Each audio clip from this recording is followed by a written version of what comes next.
Hello, I'm Matt Donovan, Chief Learning and Innovation Officer for GP Strategies, and I just want to take just a minute to talk about something I've been reflecting on and having a lot of conversations with learning leaders across the industry. And I fully believe that learning and development as an industry, as a link in the value chain for our organizations, is really coming up on a significant inflection point.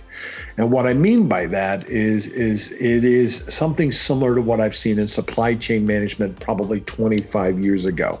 So if you think back to 25 years ago, it really was about supply chain management was about being in cost containment. And the idea is to be able to get the goods from the warehouses to the front of the stores in the most cheapest way possible.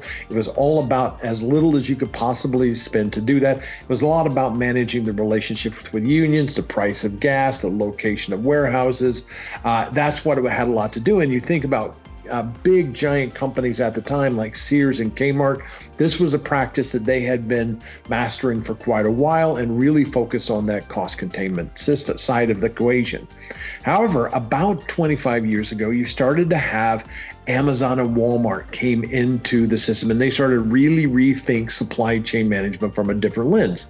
So they started to change the relationships with the vendors and they started to change the way in which they started to use data throughout the system. And it shifted the thought of supply chain management as cost containment to a competitive advantage.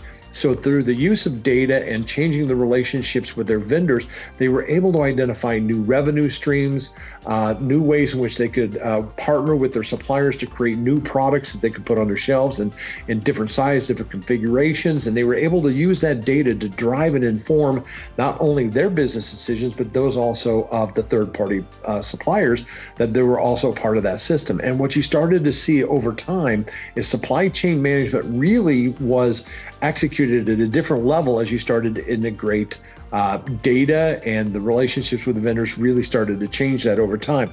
I think L&D is about to face that same kind of challenge where we will go from or have the opportunity to shift from how do we deliver training in the most cost-effective way and start rethinking how we actually bring learning and development and shifting from the concept of learning into productivity and human performance and being able to drive it as a competitive advantage. And what I mean by that is imagine that if we're able to integrate data and really gain insights from the workers and the performers and how they're solving problems and what they feel they need from the learning organization in order to perform better, you could use that data to better inform an organization strategy as a very real-time data point on what we're seeing in that experience with the customers, the connections, the performance of the work environment. That data can really help potentially inform and shape a company's strategy. And I firmly believe that an organization that can transform or transitions its workforce faster and more consistently over time in an agile fashion will be more competitively advantaged